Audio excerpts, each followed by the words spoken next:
오늘의 말씀은 로마서 5장 1절에서 5절입니다. 그러므로 우리가 믿음으로 의롭다 하심을 받았으니 우리 주 예수 그리스도로 말미암아 하나님과 화평을 누리자. 또한 그로 말미암아 우리가 믿음으로 서 있는 이 은혜에 들어감을 얻었으며 하나님의 영광을 바라고 즐거워하느니라. 다만 이뿐 아니라 우리가 환난 중에도 즐거워하나니 이는 환난은 인내를, 인내는 연단을, 연단은 소망을 이루는 줄 알미로다.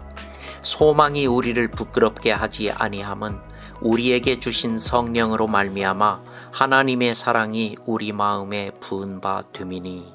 아멘. 인간이 하나님께 불순종하고 하나님과의 언약을 깨뜨렸을 때 하나님은 인간을 에덴 동산에서 추방했어요. 창세기 3장 23절은 이렇게 말합니다. 하나님이 에덴 동산에서 그를 내보냈다. 이어지는 24절은 또다시 이렇게 말하고 있어요. 하나님이 그 사람을 쫓아내셨다. 에덴 동산 동쪽에 불칼을 두어서 생명나무의 길을 지키게 하셨다. 이게 무슨 말입니까? 하나님이 인간에게 접근 금지 조치를 내리셨다. 이 뜻이거든요. 에덴 동산 입구에는 이런 팻말이 세워졌습니다. 접근하지 말 것, 접근하면 죽음. 인간은 하나님께 나아갈 수 없게 됐어요. 그동안 인간은 하나님과 함께 살았습니다. 함께 산다는 것은 한 식구라는 뜻이거든요. 식구끼리는 언제든지 서로 만나서 대화하고 삶 속에서 느껴지는 슬픔과 기쁨을 함께 나누고 또 음식을 같이 먹지 않습니까? 그렇게 인간은 하나님과 한 식구로 친밀하게 살아왔어요. 하지만 이제 더 이상 그럴 수 없습니다. 인간이 하나님에게 불순종한 결과는 상상 이상으로 비극적이었어요. 인간은 더 이상 하나님의 식구가 아닙니다. 하나님을 만나고 싶어도 만날 수가 없어요. 하고 싶은 말이 있어도 하나님과 커뮤니케이션을 할 수 없어요. 인간이 에덴 동산에서 쫓겨났다는 것이 바로 이것을 의미하는 겁니다. 출애굽기 3장에서 하나님이 모세에게 찾아오신 장면이 나옵니다. 하나님은 불타는 떨기나무 가운데 나타나셨어요. 모세가 그곳으로 가까이 다가가자 하나님이 말씀하시는 거예요. 이리로 가까이 오지 말라. 네가 선 곳은 거룩한 땅이다. 네 발에서 신을 벗으라. 하나님은 왜 모세의 접근을 금지시키는 겁니까? 모세는 왜 하나님께 가까이 가면 안 됩니까? 다가가면 죄 때문에 죽으니까. 로마서 3장 23절이 이것을 잘 설명하고 있어요. 모든 사람이 죄를 범하였음에 하나님의 영광에 이르지 못하더니 죄가 인간을 하나님께 접근할 수 없게 만든 겁니다. 슬픈 이야기입니다. 인간은 관계적 존재예요. 인간은 관계를 맺고 살도록 창조됐단 말이에요. 그래서 인간은 혼자 살지 않고 누군가와 관계를 맺고 더불어 살고 있지 않습니까? 인간에게 있어서 가장 중요한 관계는 하나님과의 관계예요. 하나님과의 관계 안에 있을 때만 인간은 행복할 수 있으니까요. 그런데 이 관계가 단절됐어요. 관계가 단절된 것처럼 비참한 삶은 없습니다. 지옥이 어떤 곳입니까? 하나님과의 관계가 단절된 곳, 그곳이 바로 지옥입니다. 인간은 그런 비참한 상태에 빠진 거예요. 이것은 인간이 스스로 선택한 길입니다. 하나님으로부터 자유로워지겠다고 하나님을 떠남으로써 벌어진 일이었으니까요.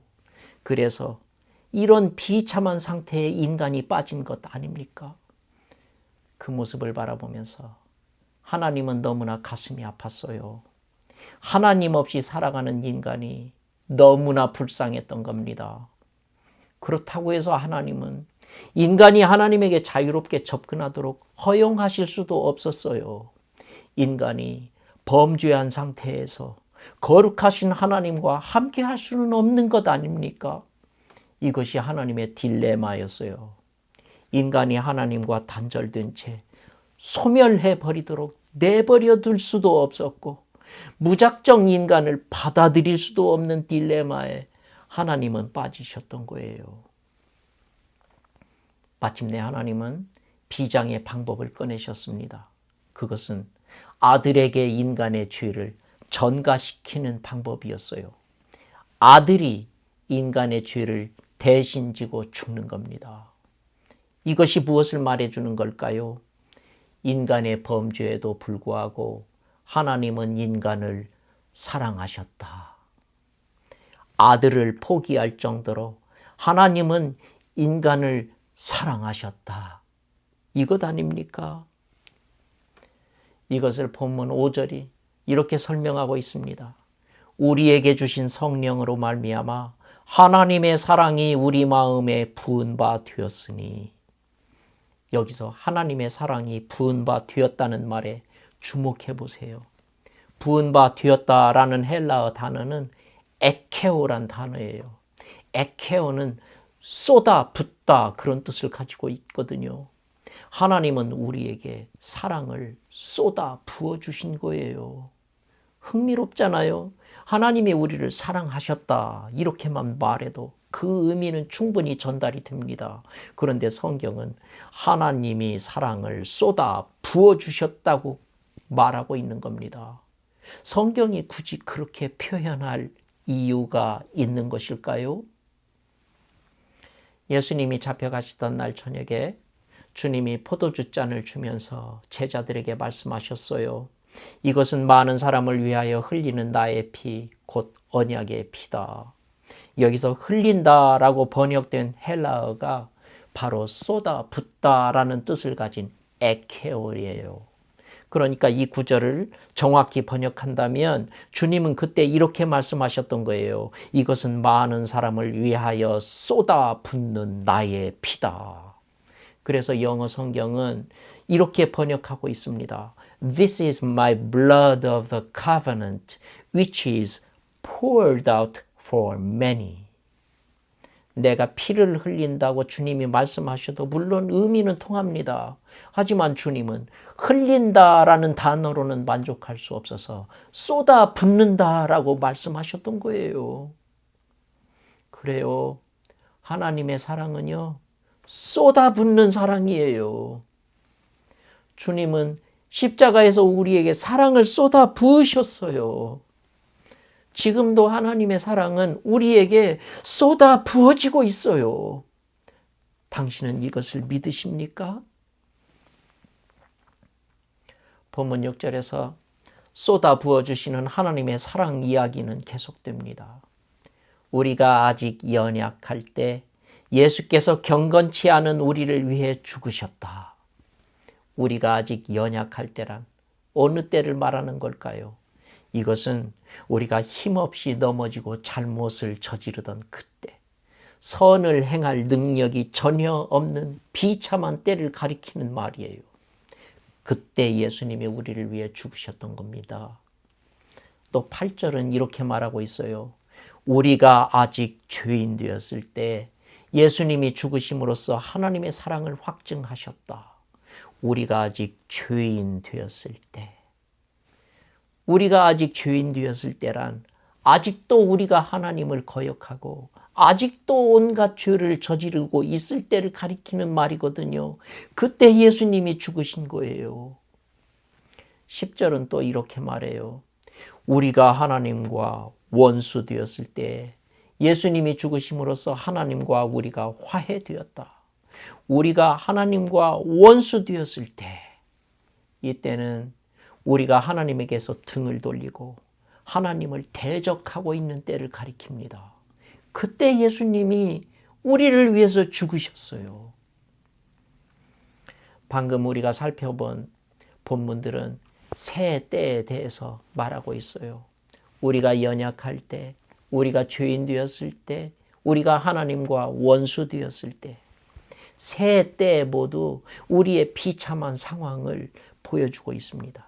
우리가 연약할 때도 비참하지만 우리가 죄인 되었을 때는 더 비참합니다.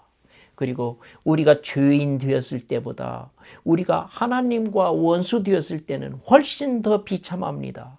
아니, 비참한 것을 넘어서서 최악의 상황이지요. 본문은 우리의 비참했던 상황을 점층적으로 강조하면서 이런 질문을 던집니다. 누가 이런 죄인을 대신해서 죽을 수 있겠느냐고. 예수님 말고 누가 우리 대신 죽을 수 있겠느냐고 말입니다. 본문은 하나님의 사랑에 모든 포커스를 맞추고 있어요. 사랑받을 자격이 없는 사람을 사랑하는 것. 그것도 아들의 생명을 포기하면서까지 사랑하는 것. 이것이 하나님의 사랑이라는 겁니다.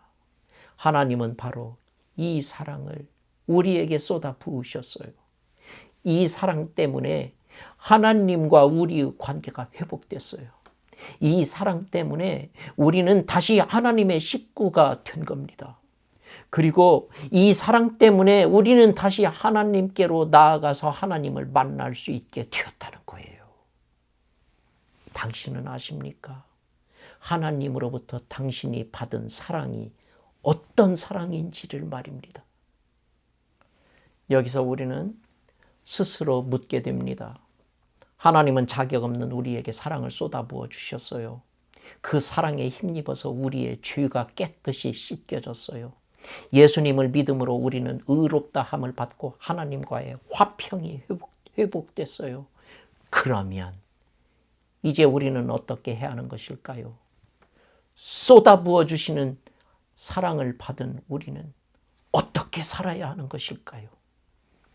이 질문에 5장 1절은 이렇게 대답합니다. 그러므로 우리가 믿음으로 의롭다 하심을 받았으니 우리 주 예수 그리스도로 말미암아 하나님과 화평을 누리자. 하나님과 화평을 누리자. 나는 이 누리자라는 말에 감명을 받습니다. 누가 나에게 귀한 선물을 주었습니다. 내가 그 선물을 받아서 가지고만 있는 것과 그것을 누리는 것 사이에는 엄청난 차이가 있습니다. 그 선물을 누린다는 것은 선물의 가치를 안다는 것입니다.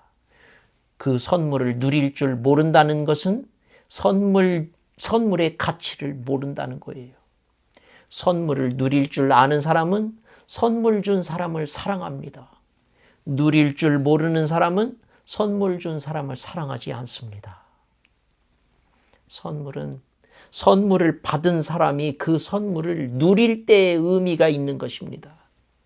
만약 선물을 받은 사람이 그것을 누리지 않는다면 선물이 무슨 의미가 있겠습니까? 배우자가 나를 지극히 사랑하는데도 내가 그 사랑을 누릴 줄 모른다면 얼마나 슬픈 일입니까? 하나님과 우리의 관계도 마찬가지가 아닐까요? 하나님은 우리에게 귀한 선물을 주셨어요. 그것은 하나님과의 화평이에요. 이 선물은 세상 어떤 것보다도 귀한 선물이에요. 하나님이 아들의 생명까지 포기하고 주신 선물이니까요. 그런데 만약 우리가 이 선물의 가치도 모르고 누릴 줄도 모른다면 그 선물이 무슨 의미가 있겠습니까? 그래서 성경은 이렇게 말씀하는 겁니다.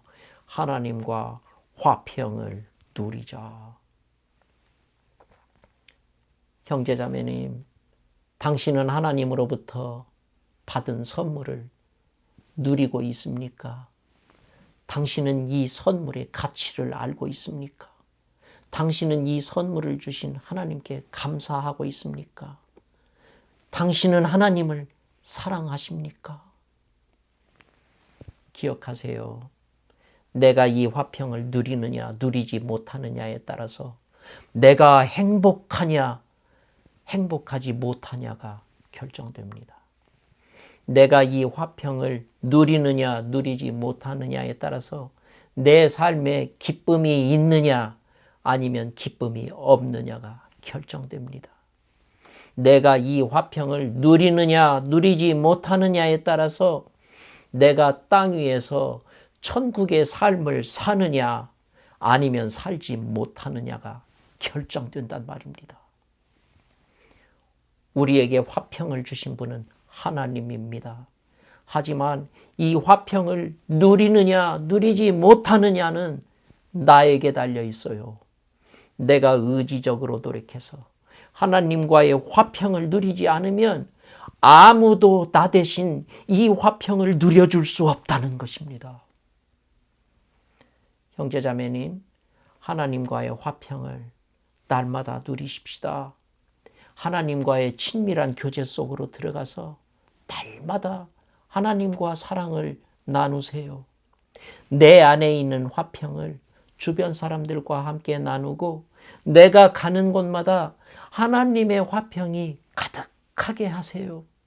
바로 그것이 우리가 땅 위에서 천국을 누리는 삶입니다. 우리 모두 땅 위에 사는 동안 천국의 삶을 누리고 영원의 세계로 옮겨가는 복된 크리스천들이 될 수 있기를 소망합니다.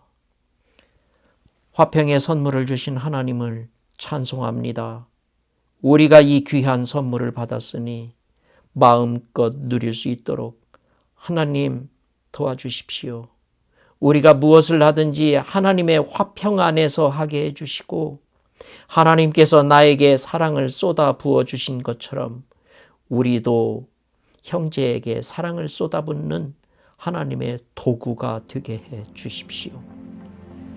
주께서 당신에게 복을 주시고 당신을 지키시기를 원하며 주께서 그의 얼굴을 당신에게 비추사 은혜 베푸시기를 원하며 주께서 그 얼굴을 당신에게로 향하여 드사 평강 주시기를 축복하며 기도합니다. 아멘.